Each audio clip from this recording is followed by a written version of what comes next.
My client did not see a baby on the side of the road. Miss Jackson. Miss Jackson?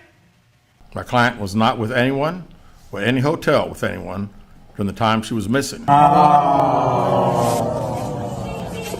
So guys, the police have determined that Carlee Russell is a scammer. No, they basically say that she had not been kidnapped and may possibly be facing charges. Not only that, Carlee's ex-boyfriend now's sister has actually spoken out. Before we get into that, let's catch up on the whole situation of what happened. If you guys that don't know what's going on, you can check out my previous video I did on Carlee, the girl who claimed to see a baby on the road and she was abducted from our assumptions based on what we heard. But I am telling you right now, that mother back there is not real. Now, I honestly thought that she had an episode. People were coming at me in the comments, no, it's an abduction, even though there's no damn baby on the footage. People even had the nerve to tell me in the comments, Martin, there are people pretending to be babies to kidnap people. Sorry.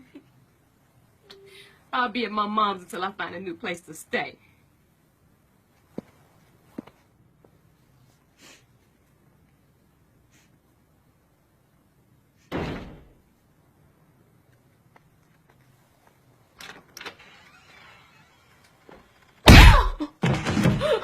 Bitch, you think I was gonna let you get away with that, huh? I'm like, this girl must be having an episode. There is no way this lady would just leave her wig and her car behind. I think snatching your own wig is a new level of crazy. We can't be out here snatching our own wigs. I was wrong. Well, she was having an episode in narcissism from what it sounds like. You just gotta be one to really pull something like that and get people worried about you for no reason. Like, you must want attention that bad. And she definitely got it. And now she don't want to talk to the police. Like last year, guys, she posted on her Twitter, I need to check into a hotel for a few days because everybody has been paying me off. Everybody this week. Like, please, just stop talking and stay away from me at least 48 hours. Isn't that funny? She literally was missing for 48 hours. As you guys know, there was a police conference and basically they were making it clear that she was lying without them actually saying she was lying. It was all a lie. Guys, it was all a lie. She lied. Because, you know, they can't just accuse her like that. They have to cross all their X's and O's and communicate with her before they really go in on her. Now, she left her phone in the car, which probably was the biggest mistake that she ever did, because when they had her phone, they were able to look into some data and look at some searches that she did. On July 11th at 7:30 a.m., the term, "Do you have to pay for an Amber Alert?" was searched. If you guys don't know what an Amber Alert is, it's basically an alert to send everyone, hey, this person is missing in your area, etc., etc.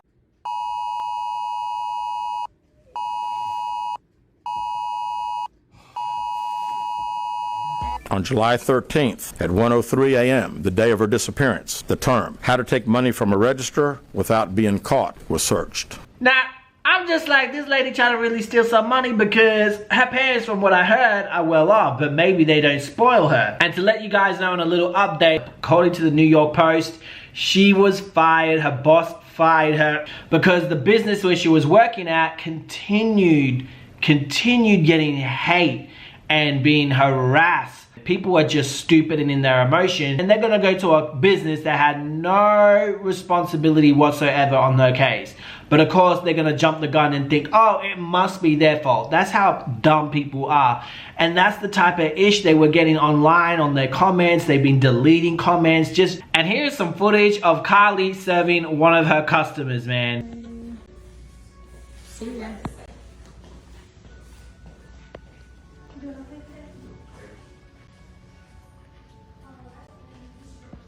Look how happy that man is.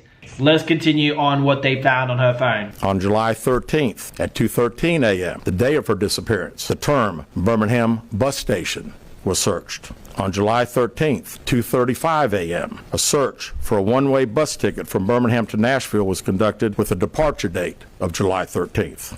Now, why is this relevant? Well, she left her car, guys. So she needed to get somewhere somehow. So it's very interesting that she's looking at buses because she's trying to figure out a way to get out of town without using her car because she wants people to think that she was taken, which the next thing they found on her phone was that she was looking up the movie Taken. On July 13th at 12:10 p.m., a search for the movie Taken, a film about abduction, was conducted. She must have been so inspired by that damn movie. She wanted to be that victim. She really wanted to be abducted by something. Not only did they get information on the search on her phone, they also got search results on her workplace computer. There were 2 searches related to Amber Alerts on a computer at Carlee's place of employment, including one regarding the maximum age of an Amber Alert. There were other searches on Carlee's phone that appeared to shed some light on her mindset, but out of respect for her privacy, we will not be releasing the content of those searches at this time. Absolutely not. Okay, during this time, this is when they get into what happened after she left work on the day of her disappearance. On July 13th at approximately 8:20 p.m., Carlee left work from a business at the Summit. Surveillance video from her place of employment shows Carlee concealed a dark-colored bathrobe, a roll of toilet paper, and other items belonging to the business prior to her departure. This girl was gonna go camping, man. She was gonna go in the bushes, shit in the woods, wipe her ass with toilet. Why did she steal toilet paper? But I could understand why she took a robe. Maybe she wanted to be comfortable waiting in the hotel, but maybe she doesn't like hotel toilet paper. I don't know.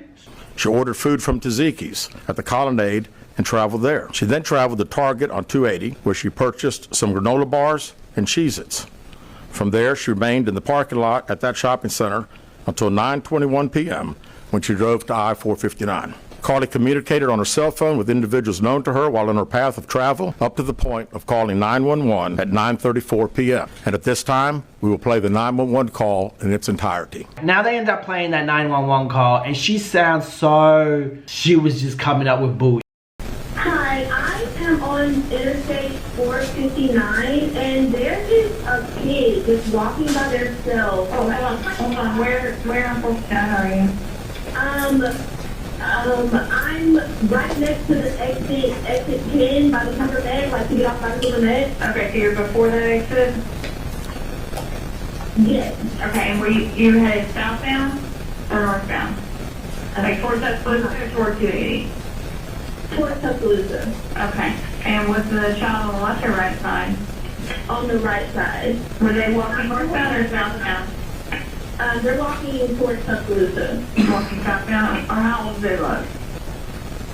Like a toddler, like maybe like 3 or 4. Did you pull over with them? Are you still with them? Yes. Okay, are you with the child right now? No, I'm not. I didn't get out of the car. I can see them though. Do you mind staying and keeping an eye on them until we get there? Yeah, sure, yeah. Okay, what kind of car are you in? I'm in a red Mercedes-Benz. Is that a sedan or SUV? SUV. I mean, it's a sedan. Sorry. Can you put your hazards on for me? Yeah, they're on. Okay. Did you talk to the child at all, or did you say anything to them? No. Okay. No. Do they look like they're injured? No, they don't. Are they white, like Hispanic, or Asian? They're white. Okay. Is it male or female? I think it's a boy, a little boy. Right now? Okay, so is he wearing clothes? Yes. Okay. What is he wearing? It's a white t-shirt, and it doesn't look like he has any pants on. It looks like a diaper. And you don't see any cars anywhere? No, no cars anywhere.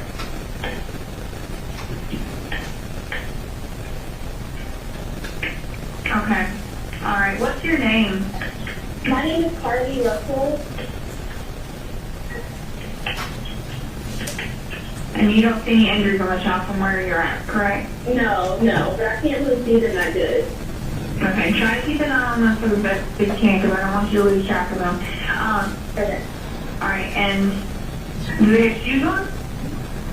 No. Not that I can see. I can't really see that. Look. Okay. Alright, I've got them on the way, okay? Just try to keep an eye on them, but the officers are on the way, okay? Okay, thanks. Thank you. Okay, bye. It sounded like she was just pulling toilet paper out of her workplace. Like, she really just, I know I wouldn't sound like that. I'd be like, Oh, it's a baby on the side of the it's a baby! Data from Carlee's phone, including her Life 360 app, shows that she traveled approximately 600 yards in her vehicle while she was on the phone with 911, stating that she was following a child. 600 yards. That is 6 football fields straight. He's talking to the people at the back. You know, the people that are going to say, this is not a house. He's talking. See, how does a baby run 6 yards? He's making it so clear that she's full of at this point. They located Carlee's wig and cell phone in the grass near the vehicle. Her purse was located in the front seat of her vehicle with her Apple Watch in the purse. The food she ordered for Tzatziki's was also in the car. The items she purchased from Target, as well as the items taken from her place of employment, were not in the vehicle, nor were they located anywhere around the scene. They then talk about the surveillance footage that they have of Carlee walking along the sidewalk and going home to her parents. I would be running home too if I had a embarrassing photo like this. Like, she's a full catfish. Detectives end up gaining a report from Carlee, but they didn't push her. They just wanted to get some basic information on what happened, I guess. Detectives were able to obtain a brief statement from her prior to being treated and released. During the statement, she stated when she got out of her vehicle to check on the child, a man came out of the trees and mumbled that he was checking on the baby. She claimed that the man then picked her up and she screamed. She stated he then made her go over a fence. She claims he then forced her into a car, and the next thing she remembers is being in the trailer of an 18-wheeler. She stated that the male was with a female. However, she never saw the female, only hearing her voice. She also told detectives she could hear a baby crying. Now, apparently, right, this guy had... The male had orange hair with a big bald spot on the back. Not only that, there's a guy on YouTube showing a path that Carlee possibly could have took, and it went into the sewage, y'all. I was like, you know what? It's not Ronald McDonald. It's it. She went down the drains, got some toilet paper, and she was going to live with it. She said she was able to escape the 18-wheeler and fled on foot, only to be captured again and was put in a car. She claimed she was then blindfolded, but was not tied up because the captor said they did not want to leave impressions on her wrists. How convenient is that? Wow, how convenient is that? She said that they took her into a house and made her get undressed. She believes they took pictures of her, but she does not remember them having any physical or sexual contact. She stated the next day she woke up and was fed cheese crackers by the female. You mean there's cheese as in dairy cheese? Yeah. Ladies, I think I gotta go to the bathroom. She said the woman also played with her hair, but could not remember anything else. At some point, she was put back in a vehicle she claims was able to escape while it was in the West Hoover area. Get your purse and get your little raggedy ass up out of here. Goodbye. Get out. Carlee, go. Go, bitch. She told detectives she ran through lots of woods until she came out near her residence. During this interview, detectives noted that Carlee had a small injury to her lip, and she claimed that her head was hurting. She also had a tear in her shirt. Detectives also noted that she had $107 cash in her right sock. That's interesting. She had money in her sock. Like, didn't the kidnappers take her clothes off? So wouldn't they take her socks off too? Or was that like a parting gift? Oh, here's some money. Her parents gotta feel really stupid at this point because they really had her back. One person that also had her back heavy was her boyfriend's sister. She really tried to make everyone feel like and most people were calling out in the beginning saying this was a hoax, etc. She ends up taking to Facebook saying this. Man, here y'all go, since y'all literally waiting on me to speak out on the situation and give my thoughts on it. Dead. I just can't believe she fabricated this whole story. Carlee had my family and I believe in her stage play. She had Thummer and I defending her to the utmost, having me cuss all the people out, which I don't regret. Y'all shouldn't speak on things you don't know about. 100. My emotions are high. I really could turn my emotions into actions. I mean, I could really headbutt her low. No, seriously, do everything under the sun for what she has done. Especially my brother. I won't do that. I'm going to let God work. I don't know what he's going to do with her and her family, but I know he's turning it around in a positive light for mine. And that is only because we honor him daily. This whole situation is stupid as hell. And at the end of the day, she's the one embarrassed. Everyone is literally on her neck for lying the way she did. They both righteous nationwide right now. I just really pray for her and her family to just tell the truth about everything and pray for Carlee's mom, because God gonna deal with them. Just like everyone that personally knows Carlee and everyone who genuinely cared about her well-being for the jump. We really thought she was missing like everyone else on my timeline. We clueless as well. But my heart goes out to my brother Thumber. I don't like to see my family go through anything they don't have to go through, but he gonna be good and we good regardless. I'm proud of him. He did his part, being a real man and going out searching hard for his girlfriend like any concerned boyfriend would do. But like I said, God is turning this situation around for our good. He the only one allowed this to play out the way it did. I just want to thank everyone who reached out to us, concerned about how Thumber is feeling. He's going to be okay. Way better than he was before. She fumbled. My client has given me permission to make the following statement on her behalf. There was no kidnapping on Thursday, July 13th, 2023. My client did not see a baby on the side of the road. My client did not leave the Hoover area when she was identified as a missing person. My client did not have any help in this incident, but this was a single act done by herself. My client was not with anyone or any hotel with anyone from the time she was missing. My client apologizes for her actions to this community, the volunteers who were searching for her, to the Hoover Police Department and other agencies, as well as to her friends and family. We ask for your prayers for Carlee as she addresses her issues and attempts to move forward, understanding that she made a mistake in this matter. Carlee, again, asks for your forgiveness and prayers. With the Jefferson County District Attorney's Office in Bessemer about possible criminal charges related to this case, and we will announce those charges when and if they are filed.